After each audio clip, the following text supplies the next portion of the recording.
चरितार्थ की बात कर रहा है। In English we call it educational implications।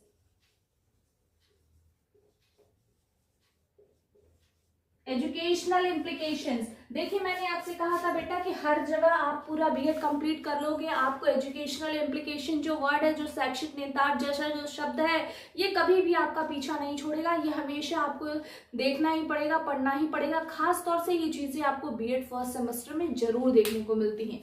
अगला चलिए बढ़ते हैं, बुद्धि परीक्षण, इंटेलिजेंस टेस्ट।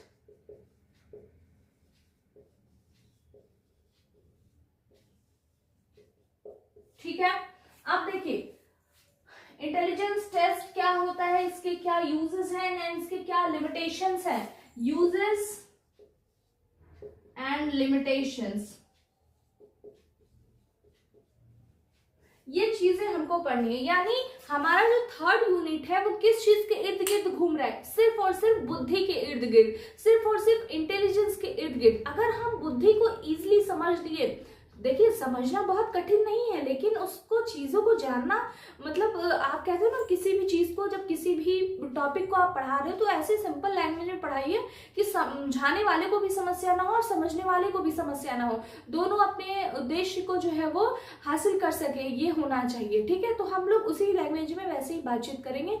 और देखिए थोड़ा सा जैसे कुछ ऐसे लोग, कुछ बच्चे बोल रहे थे मेरे से कि सिर्फ और सिर्फ मतलब इंग्लिश लैंग्वेज में आप नोट्स प्रोवाइड करिए। तो देखिए मैक्सिमम हमारे स्ट्रेंथ ऐसी होती है जो हिंदी में एग्जाम देती है, तो ऐसा नहीं है कि हम इंग्लिश के बच्चों को अवॉइड करेंगे। ठीक है, हम इंग्लिश के बच्चों को भी लेके चलेंगे, हाँ, लेकिन थोड़ा सा आपको कष्ट करना पड़ेगा कि जो भी हम कंटेंट या जो भी हम लेक्चर प्रोवाइड करते हैं उसको थोड़ा सा ना, या कंटेंट को थोड़ा सा उसको आपको मॉडिफाई करना होगा, ट्रांसलेट करना होगा, थोड़ा सा आपको ये कष्ट करना पड़ेगा। नहीं तो पूरी हद तक हमारी कोशिश होगी कि हम थोड़ा बहुत इंग्लिश में उस चीज को बोलें, लेकिन थोड़ी सी चीजें आप समझने की कोशिश करो। तो ये थी पूरी यूनिट थर्ड। अब आप बात करते हैं हम लोग समायोजन की। समायोजन को इंग्लिश में कहते हैं क्या? समायोजन को इंग्लिश में क्या कहते हैं, आप जानते हैं? समायोजन को इंग्लिश में कहते हैं, जो हम भारतीयों का सबसे जन्मसिद्ध अधिकार है, एडजस्टमेंट। एडजस्ट क्यों नहीं करते, क्यों नहीं समायोजित हो जाते हो किसी परिस्थिति में? एडजस्टमेंट। ठीक है, इसमें हमको पढ़ना एडजस्टमेंट क्या होता है, एडजस्टमेंट के क्या प्रोसेस है, और एक एडजस्टेबल जो पर्सन होता है, कोई व्यक्ति जो समायोजित होता है, उसके क्या लक्षण होते हैं। और उसके साथ साथ हमको पढ़ना है तनाव, जो आजकल हमारे इस दैनिक दिनचर्या में हम हो या कोई भी हो, बहुत तेजी से हम सभी के साथ, हम सभी के पास ये स्ट्रेस, ये तनाव जैसा जो शब्द है, ये हमारे मतलब दैनिक दिनचर्या में शामिल हो चुका है। तो हमें ये भी देखने की जरूरत है कि व्हाट इज स्ट्रेस, तनाव क्या है। उसके साथ साथ इस तनाव का एजुकेशनल इम्प्लीकेशन, जो कि हमारा कभी भी पीछा नहीं छोड़ता है। ठीक है, अब आते हैं यूनिट 4 पे। यूनिट 4 की अगर बात की जाए तो यूनिट 4 में देखिए हमको क्या पढ़ना है। यूनिट 4 में हमको पढ़ना है साइकोलॉजी ऑफ पर्सनालिटी,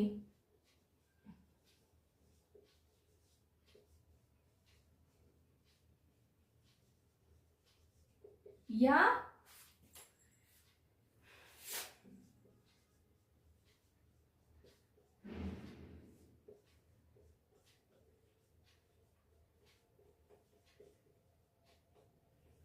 व्यक्तित्व का मनोविज्ञान, या हम ये कहें व्यक्तित्व क्या होता है, पर्सनालिटी क्या होती है, इस चीज के बारे में आपको पढ़ना है। इसमें हमको देखना है इनके इंडियन कॉन्सेप्ट क्या है, इनके वेस्टर्न कॉन्सेप्ट क्या है, मतलब इंडियन, भारतीय और पाश्चात्य, इनके अवधारणा क्या है, कॉन्सेप्ट क्या है, किस चीज का कॉन्सेप्ट, इस पर्सनालिटी का कॉन्सेप्ट, उसके बारे में हमको देखना है।